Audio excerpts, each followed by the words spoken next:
Hello and welcome to the Real Estate Regroup Show. I am your host, LJ Walker, a real estate investor helping you realize your dream of owning a home or investing in one. Today, let's talk about the ABCs of real estate. Now, I know that there is a book by Ken McElroy, which I do recommend everyone get who is interested in being an investor, that talks about how to start investing for beginners. However, I am going to not so much deal with that book, but I'm going to actually run through the letters of the alphabet on some terms that I think you should know. Some of you already know some of the terms, but there may be certain things that you're not aware of that I just wanted to point out. All right, so let's begin. The first letter is A, and A stands for appreciation. This is the increase in value of a property over time.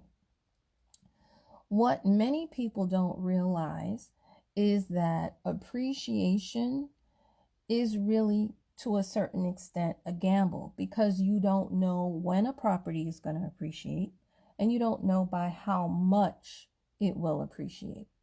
Okay? Next is the letter B. B is for bid. If you are at an auction, for example, a tax lien or a tax deed auction, oftentimes you're going to be bidding on property. And whoever places the highest bid for that property, or the lowest bid, because there are some states where you don't bid on the price of the property, but you bid down on the interest rate that you'll receive. Depending on that, you will be able to win that property. However, people who are buying a home, if you are a home buyer, or even if you are an investor, well, most investors know this anyway, whatever price is being asked for a property, that doesn't mean that that is the price that you have to pay for it. After you do your inspection, then you can deduct what from the asking price for that particular property. Okay? And then also other determining factors.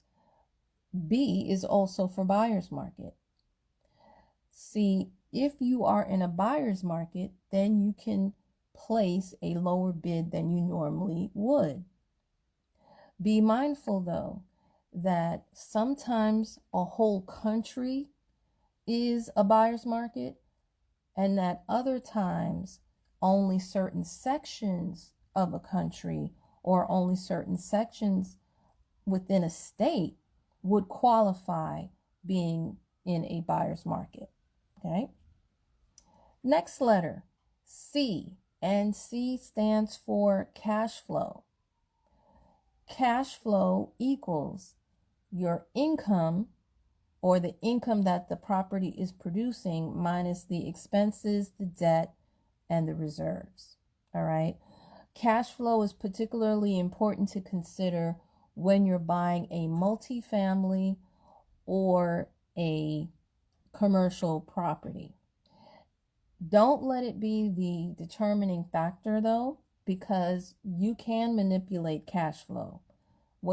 After you buy the property, you can make certain improvements or add certain things onto the property to increase the cash flow. All right.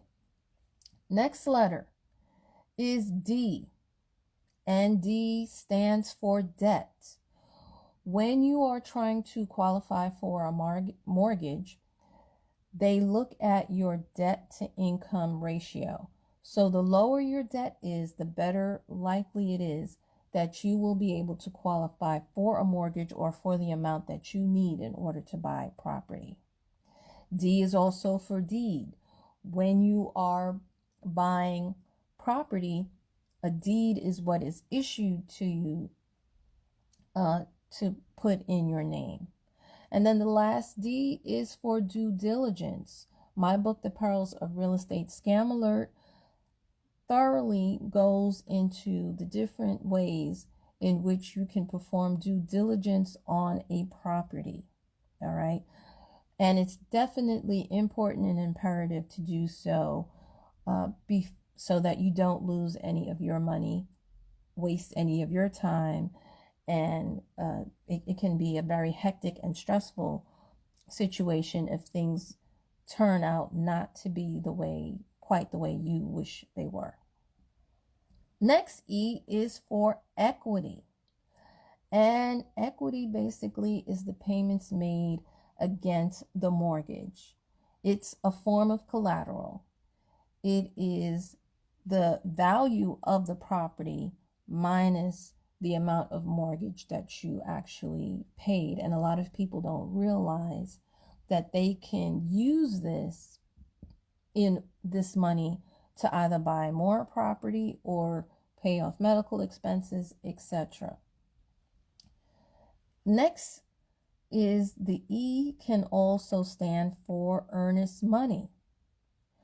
Earnest money is money that is used to confirm a contract after a sales agreement or a purchase contract is signed. Okay, it kind of holds or seals the deal to a certain extent. That money is normally placed into another E, an escrow account, and that account is there until closing. It's added on to the down payment that you plan on purchasing for a home. Okay, so the two are placed together. Next letter on the list is F, and F stands for the Fair Housing Act. It would behoove you, especially if you are a landlord or just an investor, that you understand and know what the Fair Housing Act is. The laws on this keep changing, number one. Number two, I find that a lot of realtors are really not up on what the Fair Housing Act entails. The best person to contact would be a lawyer, but of course you can go on sites like nolo.com and get further information or up-to-date information so that you are not in violation and you will not be hit with a discrimination suit. F can also stand for FICO. FICO is your credit score. Your credit score determines whether or not you're going to get a mortgage. And if you do qualify for a mortgage, it determines what the interest rate will be on that particular mortgage. All right. F can also stand for foreclosure. Foreclosure, you may want to, the reason why it's important for you to know that is because you want to try to, of course, avoid that as much as possible if you are a home owner. It does carry with you. When I run background checks on people, it tells me whether or not a foreclosure was done on that person. A foreclosure may also prevent you from getting a loan from the bank. In certain instances, it'll make it a little bit difficult. All right. Foreclosure. Now, those of you who want to invest in foreclosures, you want to buy them. Please note that all foreclosures are not in pristine conditions. A lot of times the homeowners or the former homeowners were very upset and they may try and destroy the property. So proceed with caution when dealing with those type of properties. The next G is a good faith estimate. When you are buying a home, typically the bank gives you a good faith estimate. You should definitely go through it because it's a breakdown of your closing costs. G also, as many of you know, G stands for gentrification. please note, gentrification is not just in the United States. It's not just in certain cities. It's all over the entire world. It's happening right now. So just be on alert and make whatever precautions that you can. Next letter, H. H can stand for the hard money loan, or hard money lenders rather. Typically, investors go and get a hard money loan because they don't want anything on their personal credit, or they don't want to be, it's sort of a layer of protection, because when you go and try and get a loan from the bank and you're an investor, they will try and pull up your personal information. And a lot of times you don't want that when you are an investor. You only want, let's say, particularly if you are going to have tenants or if you're helping homeowners, you don't want them to be able to trace your personal information. You only want them to deal with you as a company. So that's one of the reasons why a lot of people go and get a hard money loan. The thing is, hard money lenders typically charge a higher interest rate than the banks do, but they are actually quite helpful when it comes to due diligence in you buying property. Okay, a lot of times if a person gets turned down, it's normally not because of their credit or anything. They're normally turned down because the property that they're going to buy is not going to make as much money as they would like, so that they know that they're going to get their money back. All right.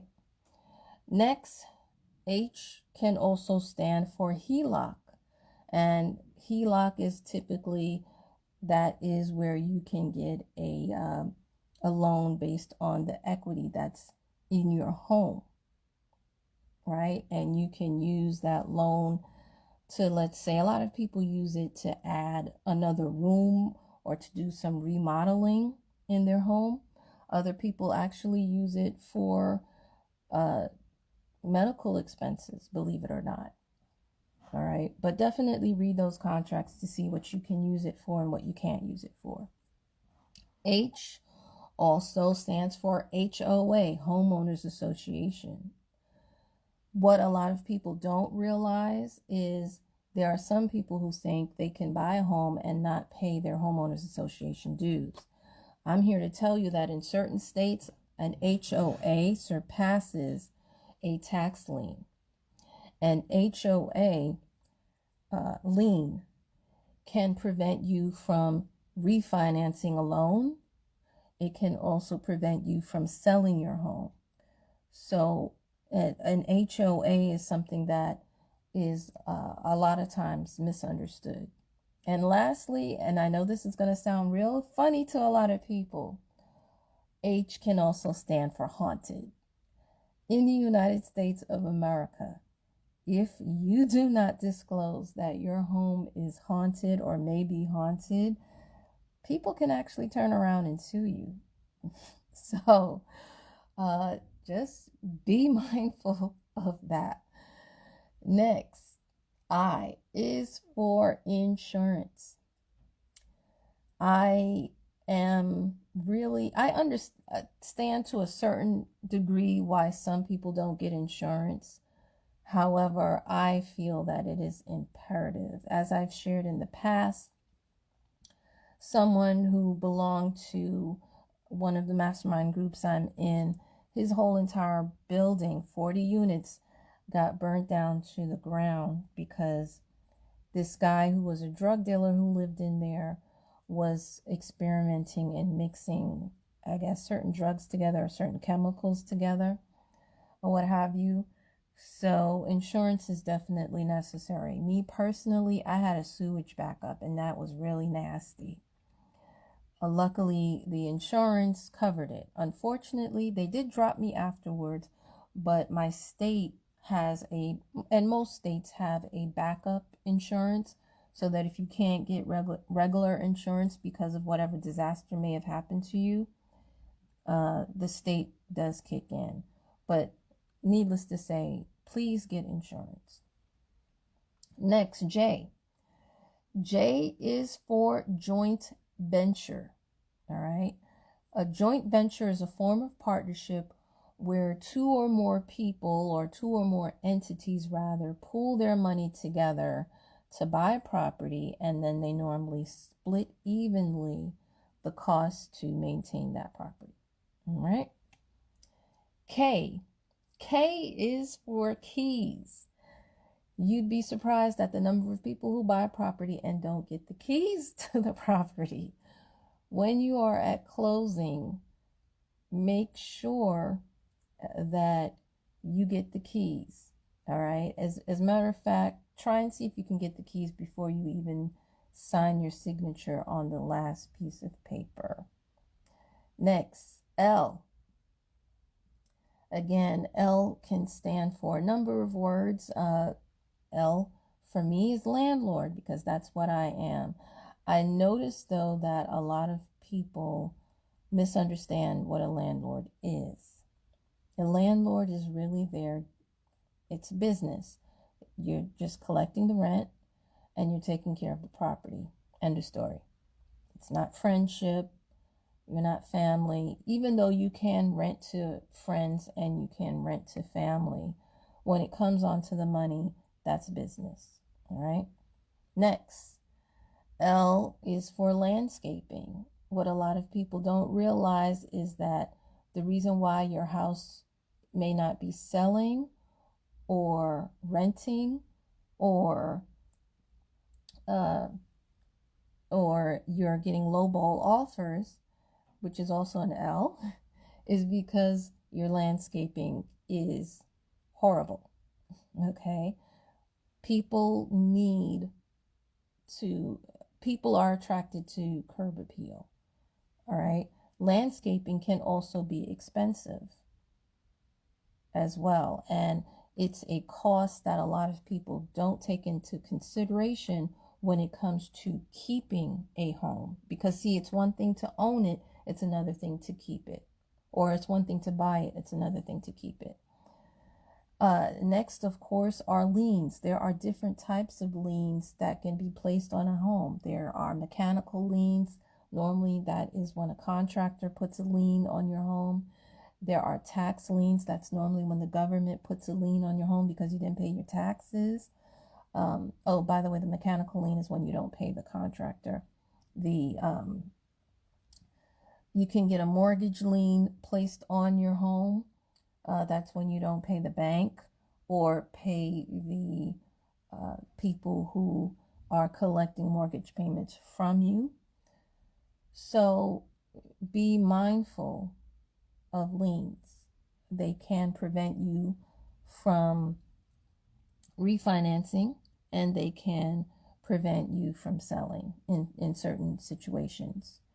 Next, L's are lease option, lease to own, and lease purchase. In the near future, I do plan on creating a course to go over those three, but I do have a video already where I go into detail a little bit regarding those different terms that you may want to check out. Next is the letter M. And the letter M stands for mortgage. There are different types of mortgages that are out there. Please do your research before you select one. Some banks, they like to push you into one direction. Like they may try to push you into interest-bearing loans, or they may try to push you into adjustable rate mortgages. The reason why they're pushing you to those mortgages, particular mortgages, is because they make more money off of you, okay, when you choose those mortgages as opposed to choosing a conventional. All right. Now, everybody, granted, can't do a conventional. You may have to do one of the others, but know what you qualify for, and don't go with just one bank. Shop around and see which one is best for you, because they're not all the same at all. All right. So, my friends, that is part 1 of the ABCs of real estate. Stay tuned, because I am going to be coming at you with the second part of this particular video, of this particular subject. Bye for now. Until next time, have a good night.